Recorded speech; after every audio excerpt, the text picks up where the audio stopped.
So continuing the story of God revealing himself to me through revealing demons. So as I talked about in the last video, the first way that I saw demons was them being attached to other people.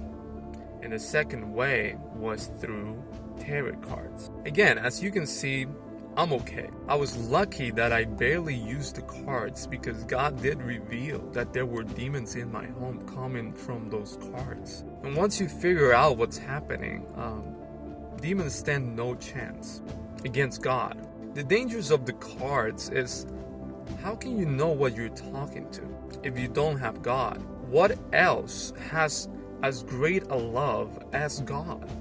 A lot of things could talk to you, but I promise you, nothing will compare to his love. Think about it. If the greatest reward in this life is to go to heaven, is salvation granted by God, what does a demon have to lose by giving you rewards? For keeping you not only blind, but keeping those who listen to you blind as well. You are essentially their ally because you keep people away from God. So of course they're gonna help you. It's like selling your soul in the same way. Making sinful music that keeps people away from God, like of course they're gonna give you fame. That's what they want. They want you to be as miserable as they are because they're not gonna go to heaven. So yeah, of course they're gonna help you. But the question is, what do you actually help people with beyond this world? Salvation is the greatest reward. I'll tell my story with tarot specifically soon, and my demon encounter as I also threw away the cards. It was pretty crazy, pretty intense. And just to give you like a sneak peek, it affected my body. So moving on to the next demon encounter, it was actually through a family member. After God showed me, a recently born Christian, what my family member that's been a Christian for 50 years couldn't see, which was that she was carrying objects, clothes that were tainted by demons. They were the clothes of a family member that died years ago. A family member that didn't believe. And even worse, wasn't a good person. And even worse, lived in a demon-infested home. Why? Because it was involved in witchcraft. And so not only did those demons attach to those clothes, but through those clothes, they attached to her, through her skin. It started affecting her health, and it started affecting everyone around her. Her attitude through micro possessions. They attacked and provoked anyone near, including me, until finally God made it obvious to me what was happening. I was able to tell her what was happening, what God told me, and so we started this spiritual warfare. We removed those demons from our home. Now, how do I know it worked? Well, because for months, she was acting a certain way that was very different to the way she acted her whole life.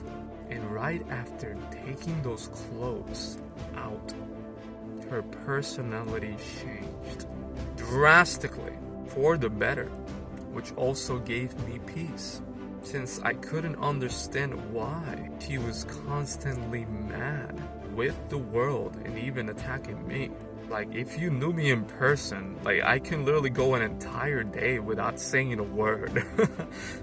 I don't bother anyone. But what happened was that it was a demon of wrath, which basically causes anger and provokes anger. It's a very nasty one because it also loves not only to poke at you, but to try and make you angry by like dominating your time, basically, and not giving you space, so you feel like harassed, basically. You can tell the person like, hey, can you leave me alone? Can you leave me alone? And they won't until they provoke your anger.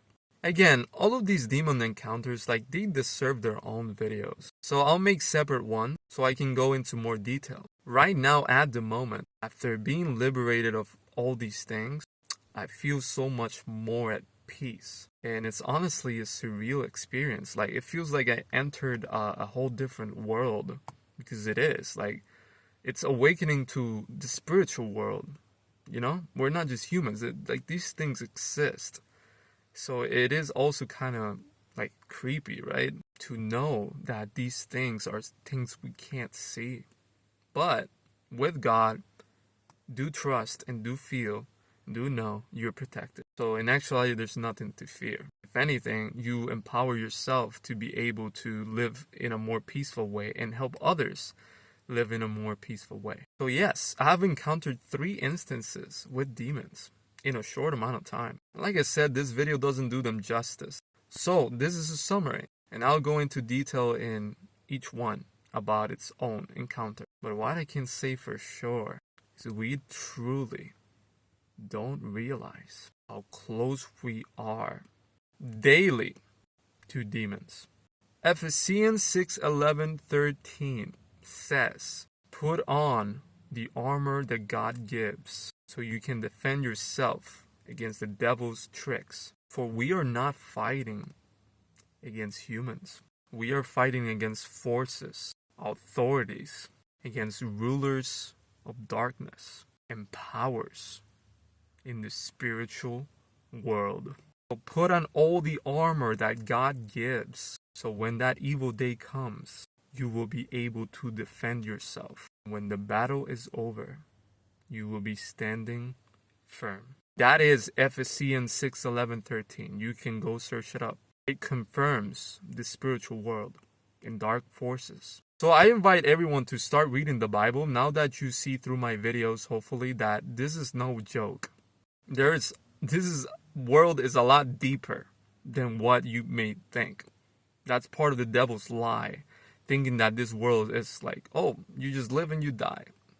No, it's a narrative from the devil to keep you complacent. So I invite everyone to start reading the Bible, talking to God, and if you still need more convincing, that's fine. Stick around, because I got hundreds of videos that I want to make. It's just a matter of time. Much love. God loves you.